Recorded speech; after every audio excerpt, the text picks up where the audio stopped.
My name is Sarah, and I am 61 years vibrant. For almost 7 years I've called this tranquil, slightly reverberant house in Northern Virginia my home.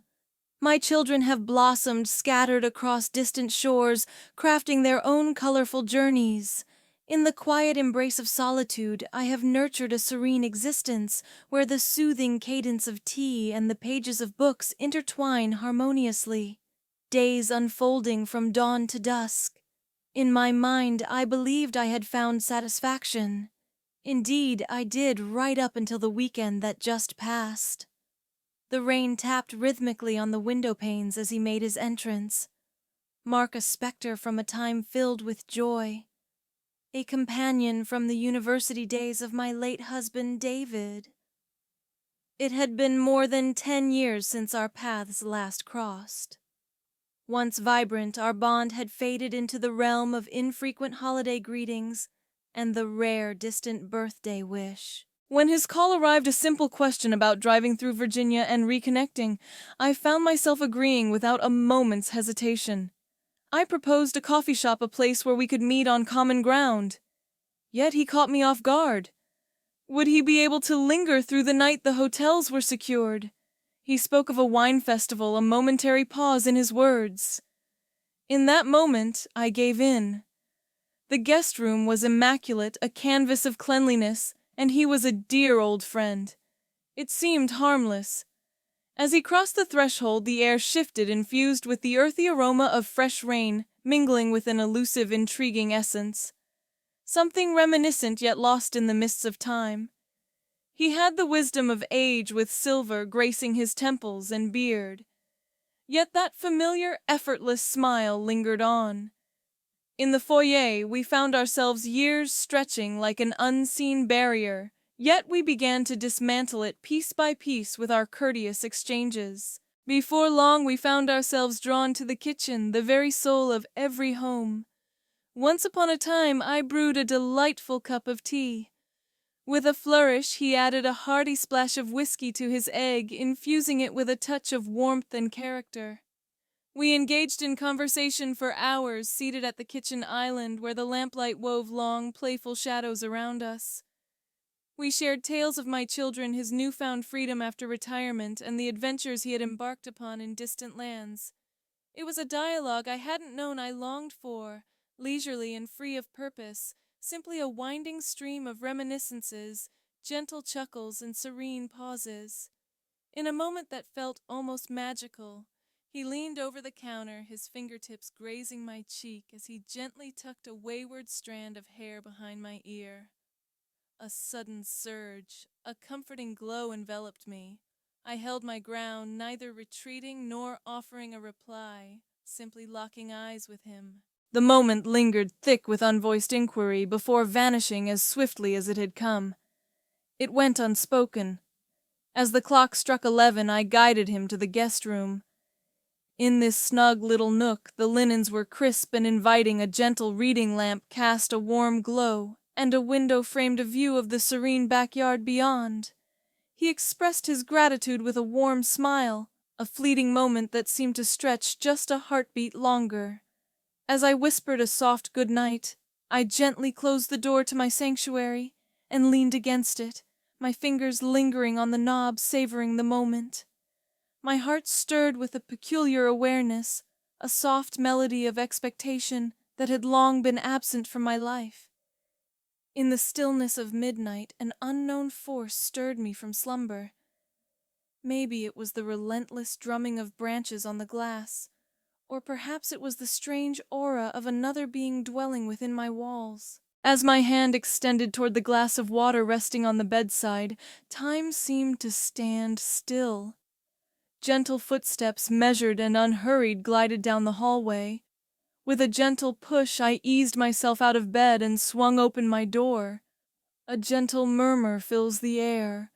The hallway lay shrouded in darkness, illuminated only by a dim, flickering glow that seeped from beneath the guest room door. In the soft glow of flickering flames, shadows dance and secrets whisper. My heart raced with anticipation.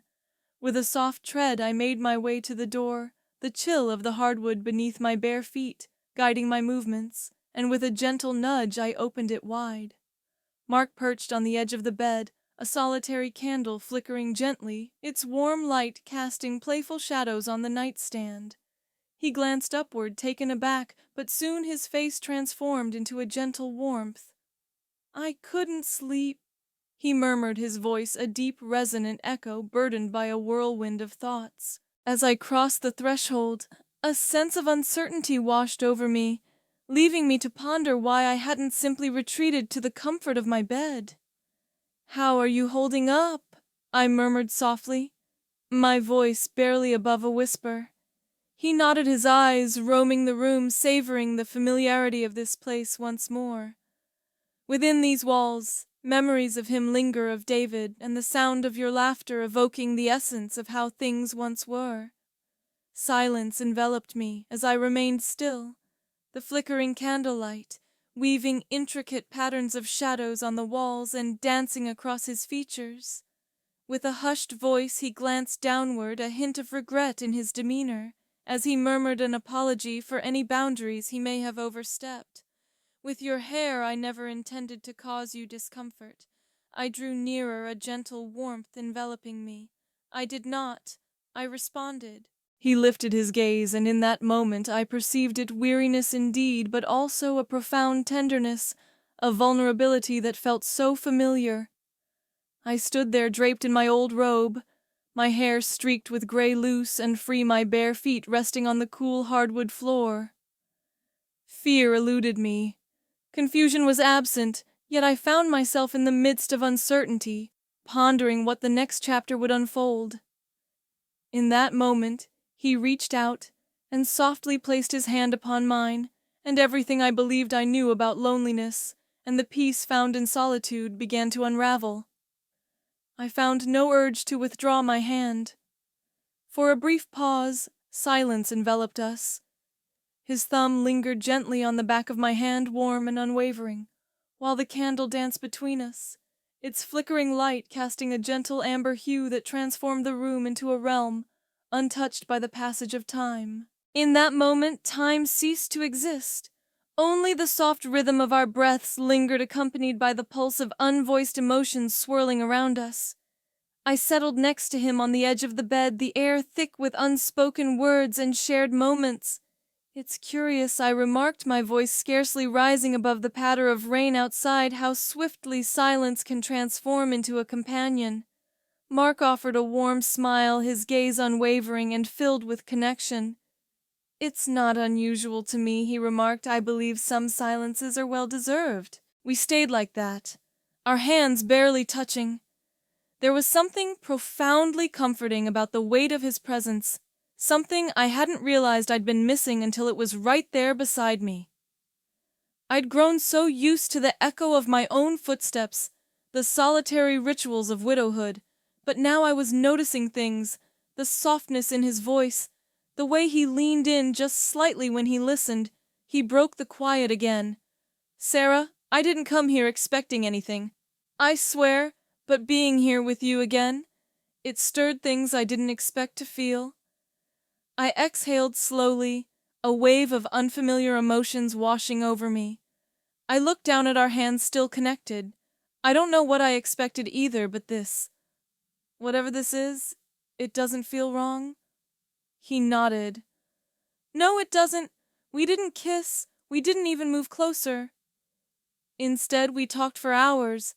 He told me about his divorce 10 years ago, how it was quiet, uneventful, how the love had just faded into the background one day. Like an old song, he talked about his things. He wished he'd said the way he sometimes missed the version of himself that used to dream big.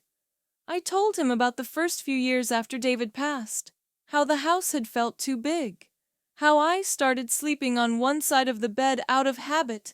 I talked about my fears about aging, about disappearing slowly into the wallpaper of life, about wondering if I had already had my last new beginning. He listened like no one had in years, with a quiet intensity that made me feel truly heard. Somewhere between stories and silences, we both shifted back onto the bed, our backs against the headboard, our shoulders gently touching. There was no urgency between us, just warmth. At one point, I leaned my head onto his shoulder, and he rested his cheek lightly on my hair. I closed my eyes in that moment. I didn't feel alone. I didn't feel like a woman trying to reclaim something lost. I just felt present, safe, and surprisingly alive eventually. We both grew quiet, not from exhaustion, but from comfort. I stood up slowly, and he followed, walking me to the hallway just before I turned back towards my room. He reached for my hand again. "Thank you for letting me in tonight," he said. And I knew he didn't mean just into the house. I squeezed his hand gently, smiled, and walked back to my bed that night. For the first time in years, I didn't fall asleep to the hum of loneliness. I fell asleep thinking about the way his voice softened when he said my name the next morning. Sunlight filtered gently through the kitchen window, warming the countertop where 2 mugs sat still drying from the night before. I stood at the stove waiting for the kettle to whistle, wrapped in a soft sweater, and my thoughts, the quiet of morning, felt different now, less empty, more expectant. Mark walked in hair still damp from a shower, wearing a simple gray t-shirt and jeans. He looked younger somehow in the soft light. Or maybe it was just the way he smiled when our eyes met. "Smells like coffee," he said, his voice rough with sleep tea. I replied, pouring hot water into 2 mugs, "But I can make some if you prefer." He shook his head and sat at the kitchen table. "Tea's perfect." There was a pause, but not an uncomfortable one. We were both thinking about the night before, though neither of us said anything at first. The memory of the candlelight room lingered between us, unspoken but understood. I sat down across from him, cradling my mug. "Did you sleep at all?" I asked softly. He smiled a little, but I didn't mind being awake. Neither did I, but I didn't say that aloud. We spent the morning as if the night had never happened, chatting about music, about the birds in the backyard, about an old movie we both remembered fondly. But under it all, there was a tenderness in the way we spoke to each other. Every look held a little more meaning. Every word felt like it had more weight. As the sun reached its zenith, he extended a hand to tidy up the garden patio, perhaps a clever ruse to linger a bit more. I acquiesced, and we lost ourselves for an hour in the rhythm of sweeping leaves, scrubbing the glass table, and sharing laughter over a pesky wasp that seemed particularly fond of Mark. In a moment of quiet, I found myself observing him, the grace in his movements, the way he took a moment to appreciate a bloom, the smile that danced on his lips when he thought I was unaware. Then our eyes met, and I realized he had caught me in my reverie. "Sarah," he said, brushing his hands on his jeans, "I need to ask you something." I froze a little, my heart starting to thud against my chest. "Would it be strange," he continued, "if I told you I don't want to leave just yet?"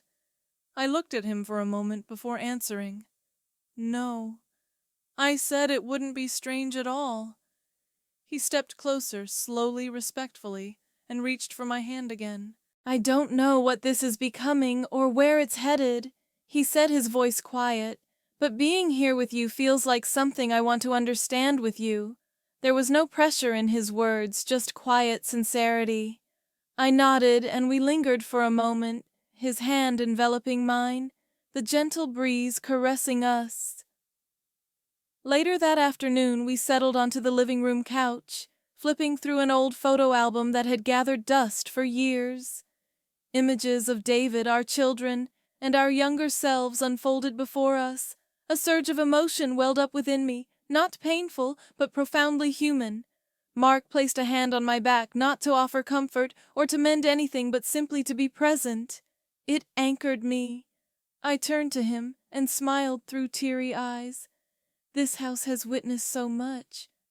I whispered of joy, loss, and love, unsure if there was space for anything new.